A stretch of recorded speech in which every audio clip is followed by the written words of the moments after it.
We are covering the solutions to the practice quiz 3. The first problem is you have two blocks. They're in contact on a frictionless table, so there's no friction on the surface here. A horizontal force F is applied to this block M2. The masses are 1.24 and 3.84.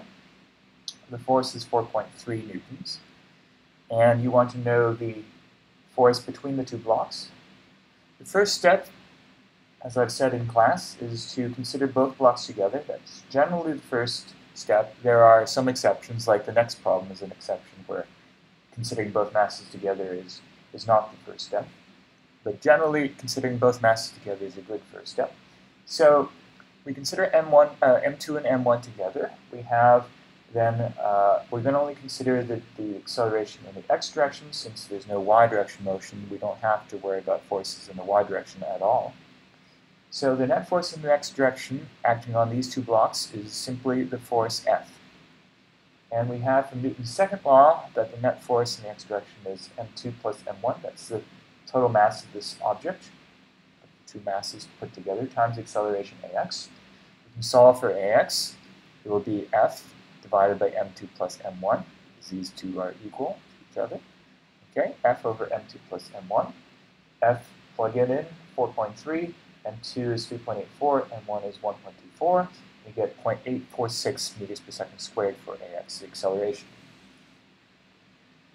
Okay, now we need to know, though, what is the force that is the contact force between the two blocks. So that's either the force that M2 exerts on M1 or the force that M1 exerts on M2. You know from Newton's third law that the magnitude of those forces will be the same, so I will consider what happens to block M1. So the reason I choose M1 is because there's only one horizontal force acting on M1. You could instead choose M2. It'll be just a little bit more complicated, but not too much, because there'll be two forces acting on M2. So we're going to consider mass M1. The only horizontal force acting on M1 is this contact force. So we have F net x is equal to, let's just call small f. Okay, and then we have the net force in the x direction is from Newton's second law, M1 times ax. It's only M1 in this case. So we have M1, that's 1.24, times the acceleration we've calculated up here, 0.846, and so we get 1.05 newtons. Okay, now we go to the second problem, the next problem. We have two masses, 3.47 kilograms and 6.53 kilograms, are on a horizontal frictionless surface, and they're connected together with a rope as shown in the figure. All right, this problem is very similar to the one above, except now we're pulling, and we have this tension. Okay, in most cases, the first step would be to consider both masses together, find the acceleration, and then you could find the tension between these tension of the string between the two masses. However, in this problem, they give you a rather interesting piece of information. It's a slightly different problem. They say the rope will snap if the tension in it exceeds 75 newtons. And so the question is, what is the maximum value of the force which can be applied?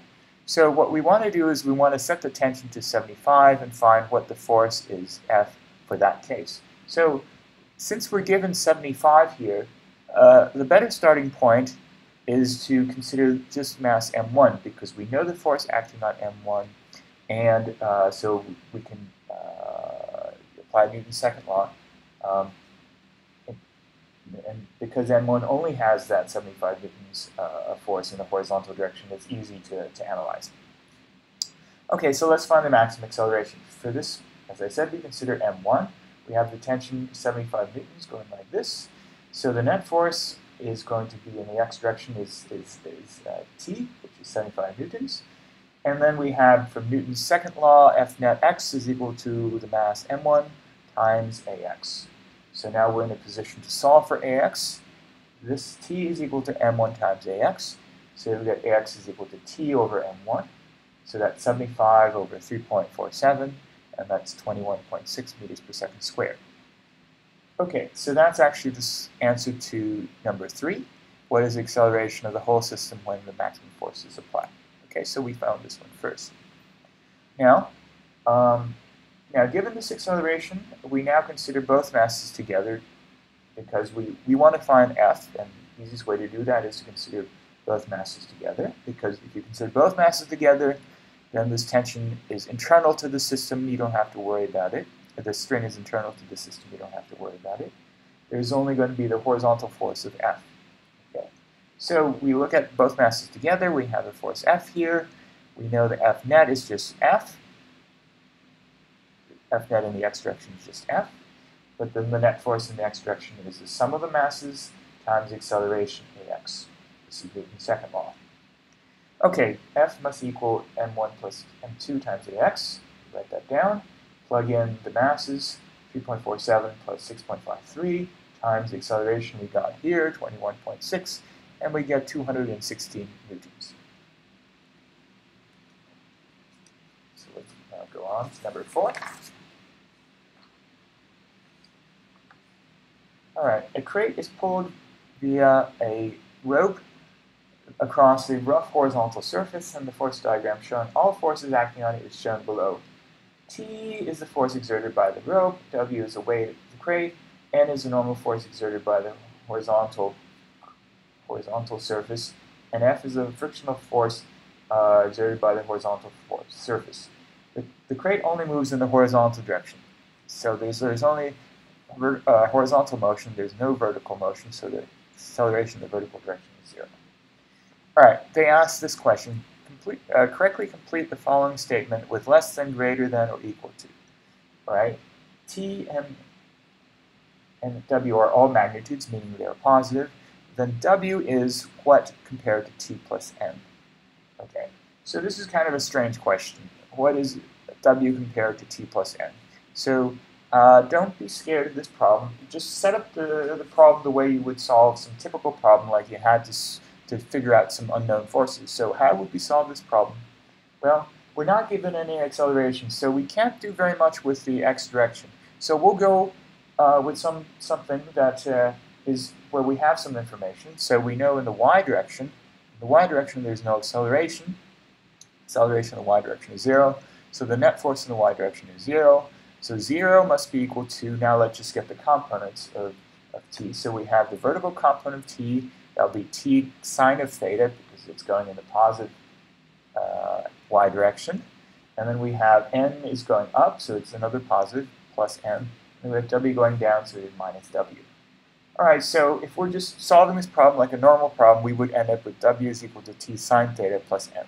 Now the way then I approach this problem is I take a look back at what they're asking. They want to know what is w compared to t plus n. And then I ask the question, is there anything I can deduce about w compared to t plus n from what I have here? And it turns out we can't, because the sine of theta is less than 1.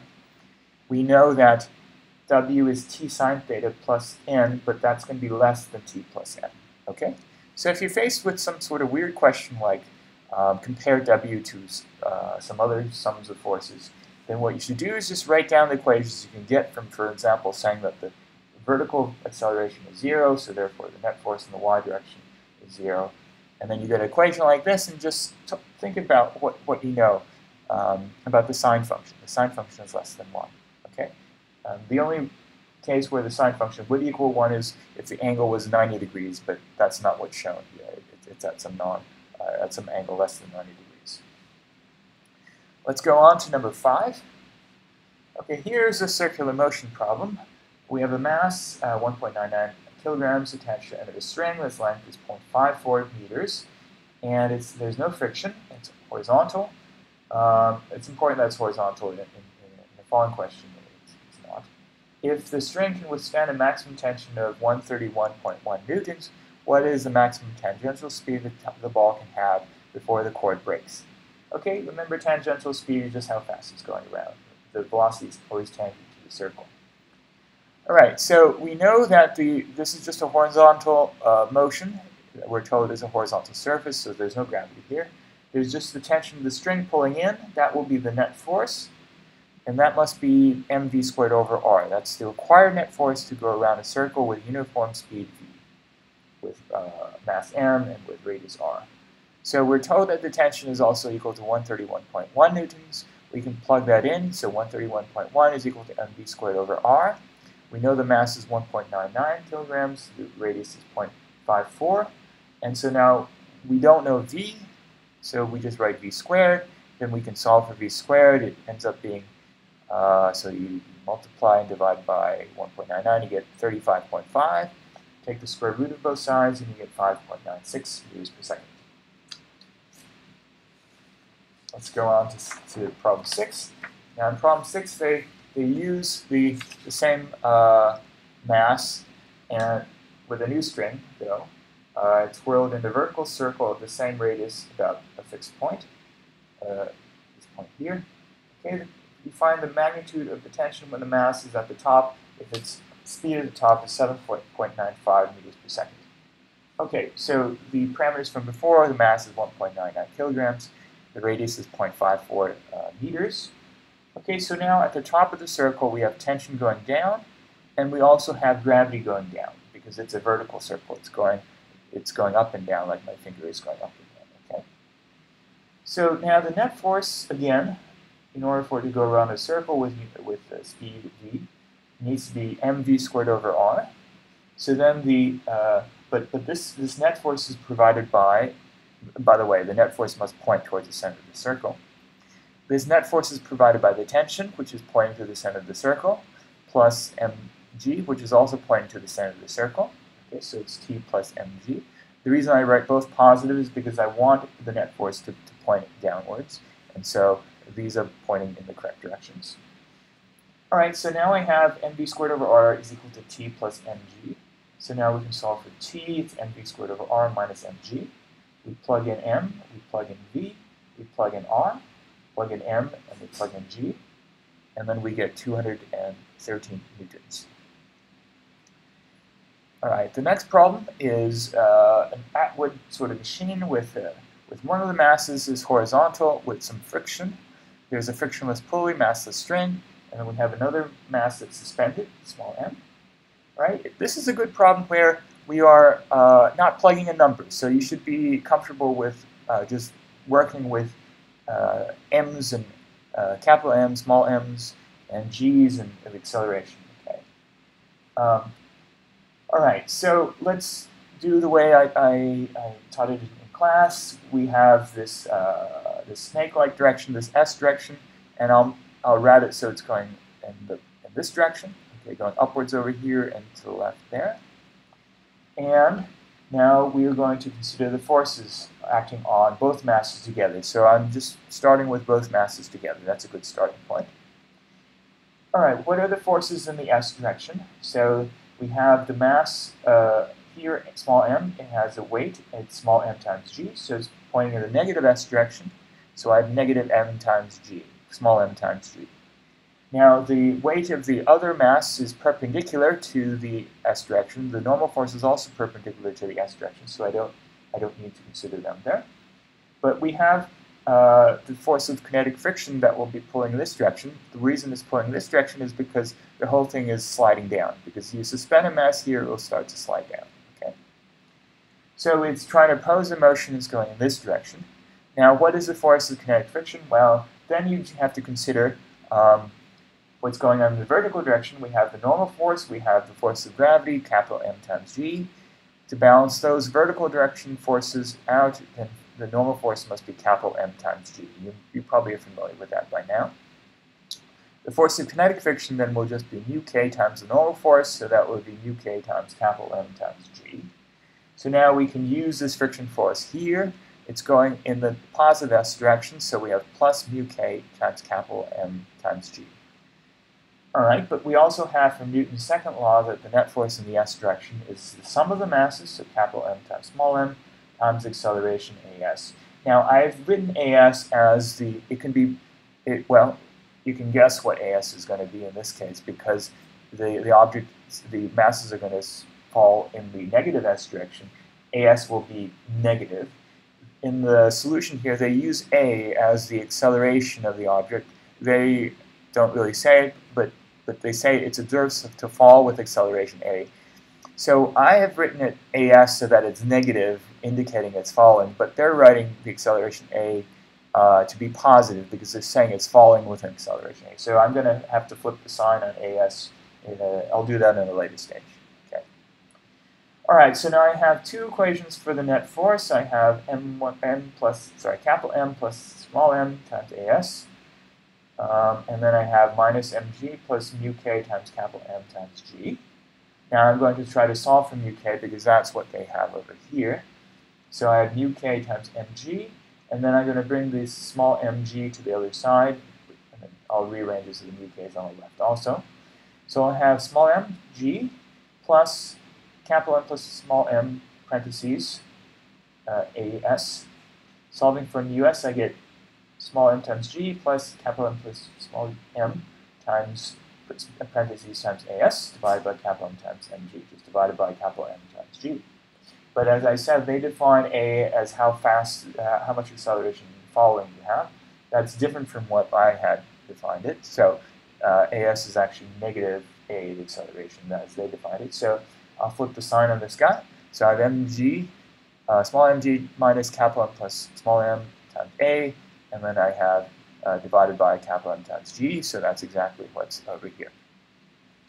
Okay. Next problem. We have a plot of the force versus time. Okay.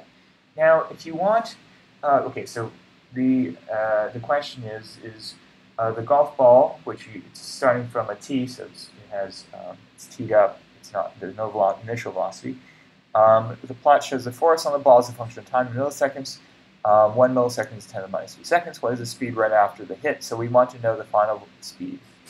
Okay, so what we could do is we convert the forces to acceleration, right? Because force is equal to mass times acceleration. If we divided by the mass, we would have a plot. You can make a plot of the acceleration, right? Then if we have a plot of acceleration, we can take the integral under the acceleration curve to get the change in the velocity, and that will give us the final speed because we started from initial velocity 0. But let's do this without dividing by m. Let's try to recall this idea of an impulse. So if I just integrate under the curve, f, the force, dt, that will give me the change in the momentum. Okay?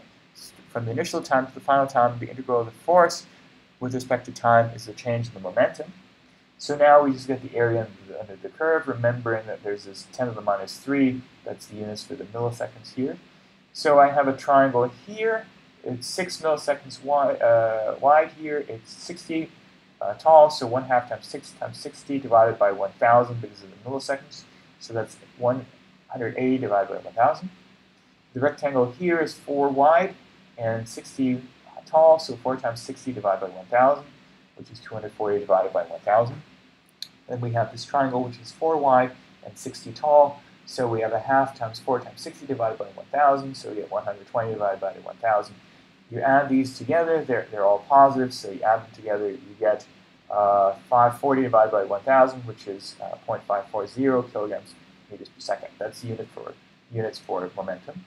Since the golf ball starts from rest, the initial momentum is 0. The final momentum then must be just this change, which is 540 kilograms meters per second, and that's equal to the mass times the final speed.